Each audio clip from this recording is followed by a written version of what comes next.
जी, तो व्यूअर्स, जैसे कि पिछले हमारे जो लेक्चर्स थे, उसके अंदर मैंने टेस्टोस्टेरोन के मुतालिक बताया था। तो आज जो है, अब उस सिलसिले की एक और वीडियो है जो कि मर्दाना बांझपन की जो है अलामात और उनके इलाज या स्पर्म काउंट की जो मिकदार है वो उसको हम कैसे बढ़ाएं। तो जो पिछले मेरे लेक्चर्स थे, अगर वो आपने सुने हैं टेस्टोस्टेरोन के मुतालिक, नहीं देखे तो प्लीज़ उनको जाके आप देख लें। उनके अंदर बहुत सारी चीज़ें अभी रह गई हैं जो इंशाल्लाह मैं नेक्स्ट आने वाली वीडियोज़ के अंदर मैं आप लोगों को बताऊंगा इसके मुतालिक, कि जो हमारे बॉडी बिल्डर्स रहते हैं वो जो स्पर्म काउंट अपना टेस्टोस्टेरोन वगैरह जो लेते हैं उससे हमारे स्पर्म काउंट के ऊपर क्या असर पड़ रहा होता है। अच्छा, तो जो हमारा मर्दाना बांझपन है, सबसे पहले तो हमें ये समझना है कि मर्दाना बांझपन है क्या। एक जदीद रिसर्च जो है, जो WHO वर्ल्ड हेल्थ ऑर्गेनाइजेशन के थ्रू एक तहकीक है कि जो 1972 में जो यूरोपियन कंट्रीज़ थे उनके अंदर जो मेल्स थे उनके अंदर पर ml जो स्पर्म काउंट की तादाद थी वो थी उस वक्त, फ़र्ज़ करें जी कि वो 99% थी उनके 1 ml के अंदर। और अब आज के जो ये लेटेस्ट है, अब आज तक का 2021 की जो अपडेट है WHO की, उसके मुताबिक अब वो उसके अंदर रह गए हैं टोटल 40%। यानी आप ये देख लें कि 60% स्पर्म काउंट, और ये पर ईयर 1% ये एक रेशो बनती है जो डिक्रीज़ हुई है यूरोपियन कंट्रीज़ में। अब उसके लिए जो है बहुत सारी उसकी वजूहत हैं। एक तो पेस्टिसाइड्स हैं, जो हम ग़िज़ाएँ खा रहे हैं वो उसका बहुत ज़्यादा दारोमदार होता है। फिर हमारा जो लिविंग स्टाइल है या लिविंग स्टैंडर्ड है वो चेंज हो गया है। जबकि आप अगर एशियन कंट्रीज़ को देखें, जिसमें हमारा पाकिस्तान, भारत और इस तरह की जो कंट्रीज़ आ रहे हैं, उनके अंदर जो चीज़ थी पहले, जो एक आज से अगर आप 50 साल पहले या 40 साल पहले या आपके दादा परदादा जो ज़िंदगी गुजार के गए वो इंतहाई सादा से ज़िंदगी गुजार के गए और आज जो हमारा लेविश लाइफस्टाइल आ गया है, इस लेविश लाइफस्टाइल ने हमें बहुत ज़्यादा तबाह किया है। अब उसके अंदर सबसे पहले तो ये कि मोस्टली हमारी जो जॉब्स हैं वो आपने देखा होगा कि हर कोई कहता है मैं एसी के अंदर बस बैठ के सोफ़े के ऊपर या कुर्सी के ऊपर बैठने वाली जॉब हो। अब जब वो 8-10 घंटे बैठ के वो जॉब करता है तो डेफ़िनेटली अल्लाह ताला ने एक सिस्टम आपके वजूद के अंदर बनाया, रिप्रोडक्टिव सिस्टम। अब उसमें क्या होता है कि वो आपका जो रिप्रोडक्टिव सिस्टम है वो एक्ट कैसे कर रहा होता है कि गर्मियों के अंदर जो आपके टेस्टिकल्स हैं वो कम से कम 5 से 6 इंच वो नीचे की तरफ लटक जाते हैं। ठीक है, बाज़ औक़ात ये सेंटीमीटर में अगर काउंट करें तो 5 से 6 सेंटीमीटर भी हैं, होते हैं किसी के 5 से 6 सेंटीमीटर, कोई 4 से 5 इंच तक, कोई 3 इंच तक, कोई 2 इंच तक, और ये बॉडी के हिसाब से अकॉर्डिंगली। तो ये हमेशा 2 से 3 डिग्री आपके बॉडी से टेम्परेचर इसका डाउन ही रहता है। अगर आपकी बॉडी का टेम्परेचर 96 डिग्री फ़ारेनहाइट है तो वो 93 डिग्री फ़ारेनहाइट पे या 93.3 डिग्री फ़ारेनहाइट पे जो हमारे स्पर्म्स हैं वो नशोनुमा पा रहे होते हैं।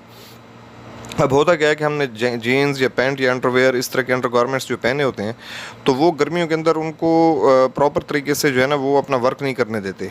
तो उससे क्या होता है कि बॉडी की हीट जो है वो उसके ऊपर इफेक्ट डाल रही होती है, हमारे स्पर्म काउंट के ऊपर। जो स्पर्म बन रहे होते हैं वो डैमेज भी हो रहे होते हैं, फिर वो मर भी रहे होते हैं। अच्छा, एक चीज़ मैं आपको स्पर्म काउंट के हवाले से बता दूं कि बहुत सारे लोग जो इसका इलाज करवा रहे हैं, ये तो अलामात की तरफ मैं इस्तात हूँ कि और क्या क्या चीज़ें उसमें आती हैं। अब वो क्या करते हैं कि उनको आज उन्होंने रिपोर्ट कराई किसी भी डॉक्टर के कहने पे तो उसके बाद उन्होंने क्या किया, हफ्ते बाद अभी आज दवाई उसने स्टार्ट की है। डॉक्टर ने तो सिर्फ दवाई देनी है और अपनी फ़ीस लेनी है और उसके बाद आपको फ़ारिग कर देना है।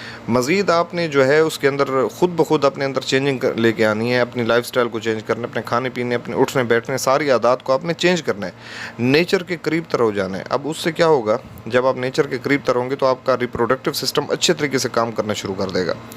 अब हम लोग जो है जो बात मैं कहना चाह रहा था, जिसको मैं जारी रख रहा था, कि होता क्या है कि हम लोगों ने वहाँ से मेडिसिन ली, 1 हफ़्ता खाई, 10 दिन खाया या महीना खाया, और उसके बाद हम लोगों ने जनाब फिर टेस्ट करवा लिया। या डॉक्टर हज़रात भी बाज़ औक़ात वो गलत तरीक़ा इलाज से वो काम कर रहे होते हैं कि वो 15 दिन बाद या महीने बाद फिर कहते हैं कि रिज़ल्ट लेके आएँ। अब डेफ़िनेटली जब वो रिज़ल्ट लेके आएगा तो वो उसका रिज़ल्ट में कोई तब्दीली नहीं होगी।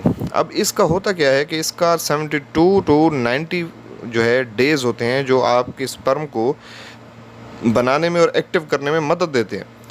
मिसाल के तौर पे जो ग़िज़ा आज आपने खाई है, या यूँ कह लें कि जो मेडिसिन आज आपने खाई है तो वो तकरीबन 72 दिन या 90 दिन का टाइम लेगी।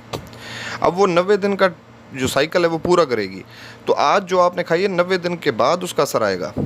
तो हमेशा इस बात का ख्याल रखें कि अगर आज आपने टेस्ट करवाया है, टेस्ट करवाते हुए आपको पीछे कोई 2-3 महीने पहले आपको कोई शदीद किस्म का बुखार ना हुआ हो, यानी आप तंदुरुस्त रह रहे हो, आपका लाइफस्टाइल अच्छा हो, आपने कोई स्मोकिंग, अल्कोहल या इस तरह की एक्टिविटीज़ के अंदर आप मुलविस ना हो, और किसी किस्म का और गलत काम आपने ना किए हुए हों, और आपका अपनी बीवी से कम से कम 2 से 3 दिन का गैप होना चाहिए। अब वो क्योंकि आपकी जो सीमेन है, जब वो आपकी मिसेस के अंदर जाता है तो उससे क्या होता है कि आपका जो ये सिस्टम है 2 से 3 दिन तक वो काम कर रहा होता है, स्पर्म बना रहा होता है। ये देखिए मैंने स्क्रीन के ऊपर भी दिया है कि टेस्टोस्टेरोन किस तरह असर कर रहा होता है आपके स्पर्म के ऊपर, और एक नॉर्मल बंदे का जो है टेस्टोस्टेरोन लेवल क्या होना चाहिए। और उसके अलावा जब आप सीमेन देने जाएंगे तो उसके अंदर जो नॉर्मल वॉल्यूम है वो आपका 1.5 ml है, तो काउंट उसके अंदर अगर ग्रेटर देन 20 मिलियन पर ml आ रहे हैं, mortality 50 to 60% is enough, progression जो है वो आपकी 40% is enough, and morphology 20 up to 50% is enough. अब नो बैक्टीरिया और आरबीसी और पस सेल ये आपके नहीं होने चाहिए। अगर आरबीसी आपका 1 to 2 आ रहा है या 2 to 3 आ रहा है, बाज़ डॉक्टर 2 to 5 भी जो है बाज़ जगहों पे उसको ओके कंसीडर किया जा रहा है। अगर इतने आरबीसी आ रहे हैं तो ये नॉर्मल है, ठीक है। पसल जो है 1 to 2 आपके आ रहे हैं तो भी नॉर्मल है, या 1 to 3 आ रहे हैं या 2 to 3 आ रहे हैं तो पसल ये भी नॉर्मल में आते हैं। इस पे आपने कोई परेशान नहीं होना, कोई डॉक्टर की पर्चियाँ आपने प्लीज़ नहीं लेनी। अब वो आपको सिर्फ लूटने के चक्कर में बैठा होगा और बैक्टीरिया किसी किस्म का ना आ रहा हो, तो ये एक हेल्दी इंसान की अलामत है अगर इस किस्म की आपकी मेडिकल रिपोर्ट की मॉर्फोलॉजी आ रही है तो। एक चीज़, दूसरी चीज़ अब मैं आपको बोलूँ, ये अकॉर्डिंग टू WHO है, वर्ल्ड हेल्थ ऑर्गेनाइजेशन के मुताबिक ये चार्ट एक मुरतब किया गया है। अब दूसरी चीज़ ये है कि आपने आज मेडिसिन ली है तो कम से कम आपका जो डॉक्टर है ना, जो समझदार डॉक्टर होगा, वो आपसे कम से कम 3 जो है वो टेस्ट करवाएगा, और हर टेस्ट का दौरान ये 2.5 से 3 महीने का होगा। यानी एक टेस्ट आज उसने लिया, फिर आपको चेक करेगा 2.5-3 महीने में आपको कोई बुखार ना हुआ हो, और आपने कोई एक्सरे वगैरह या और गलत किस्म की मेडिसिन, या बहुत हीट वाली जगह पे आप काम कर रहे हैं जहाँ पे एनवायरनमेंट बहुत ज़्यादा हीटेड है, आप पानी आप कम पी रहे हैं, आप टाइट जीन्स पहन रहे हैं, या आप बहुत हैवी किस्म की एक्सरसाइज कर रहे हैं, या आप टेस्टोस्टेरोन के या स्टीरॉइड्स आप जो है ना बॉडी के अंदर इंजेक्ट कर रहे हैं, तो ये चीज़ें प्लीज़ आप जो है ना इन चीज़ों से दूर रहें। अगर ये चीज़ें आप करेंगे तो डेफिनेटली आपका स्पर्म काउंट नहीं आएगा सही तरीके से। तो इस बात को प्लीज़ समझ लें, ये मैं एक लेक्चर के अंदर मैं इसको कवर नहीं कर सकता। तो आप लोग डेफिनेटली जो है कि लोग फिर बोर होने लग जाते हैं इतनी लंबी वीडियो से, तो इतनी लंबी वीडियो बनाना हमारी मजबूरी बन जाती है। जब हम एक डॉक्टर अगर आपको एक चीज़ बता रहा होता है तो साफ ज़ाहिर है कि उसने जो है व्यूअर्स उसको बोर भी नहीं करना और उस तक अपनी बात भी पहुंचानी है। तो इतने शॉर्ट पीरियड के अंदर 9-10 मिनट की वीडियो के अंदर बहुत सारी चीज़ें मैं कवर नहीं कर पाता। तो प्लीज़ आप पूरा वीडियो को देखा करें। जब आप वीडियो को देखेंगे तो आपको पता चलेगा कि मैं उसके अंदर कहना क्या चाह रहा हूँ। और अपने लाइफस्टाइल को प्लीज़ चेंज करें। मेडिसिन्स जो विटामिन्स खाम ले रहे होते हैं, या GMO फूड्स, ठीक है, जेनेटिकली मॉडिफाइड फूड्स होती हैं, जो जैसे कि आजकल शिमला आ रही है, बड़े बड़े कद्दू या बड़े बड़ी सब्जियां, और इस तरीके से यानी एक ही साइज़ में, उन चीज़ों से अवॉइड करें। जो देसी हमारी ग़िज़ाएँ उनकी तरफ आएँ। पेस्टिसाइड से ज़रा दूर रहें, जहाँ स्प्रे हो रहा हो उससे ज़रा दूर रहें, ठीक है। जो लोग ऑयल एंड गैस के अंदर काम कर रहे हैं इस इंडस्ट्री के अंदर, तो खुदा के लिए आप अपने जो हार्ड केमिकल्स हैं वहाँ पे अगर आप जाएं तो अपने पूरे प्रिकॉशंस लेके जाएं, ठीक है। और किसी किस्म के, ताकि आपके अंदर केमिकल ना हो। जो पोल्यूशन हवा के अंदर है वो तो चलो ठीक है, हम उसको ज़्यादा कवर तो नहीं कर सकते, लेकिन अपनी हैबिट्स को हम चेंज कर सकते हैं। आपने स्मोकिंग नहीं करनी, आपने अल्कोहल से दूर रहना है। दही एक बहुत ही अच्छी चीज़ है।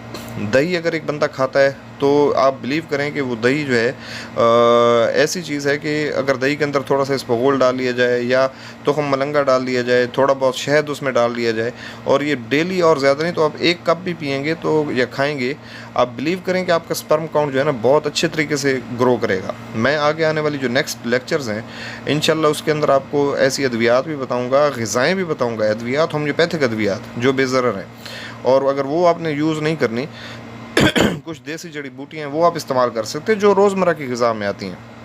अब जैसे कद्दू के बीज हैं, अब जब ये खुश्क हो जाते हैं तो ये भी जड़ी बूटी का शक्ल इख्तियार कर लेते हैं, तो हम कहते हैं यार ये मेडिसिन है। मेडिसिन नहीं है भाई, ये ग़िज़ा होती है। तो मैं आपको ग़िज़ा जो है उसके मुताल्लिक़ लेके जाऊँगा। तो होपफुली इंशाल्लाह आपको मेरी आज की जो ये वीडियो है इससे बहुत कुछ सीखने को मिला होगा। और इंशाल्लाह आपको आने वाले जो नेक्स्ट हमारे लेक्चर्स होंगे उसके अंदर मज़ीद टेस्टोस्टेरोन हो गया, मेल इनफर्टिलिटी हो गया, इसके मुतालिक बताऊँगा। तो टिल देन खुदा हाफिज़, अपना बहुत ज़्यादा ख्याल रखिएगा और नेक्स्ट वीडियो ज़रूर देखिएगा।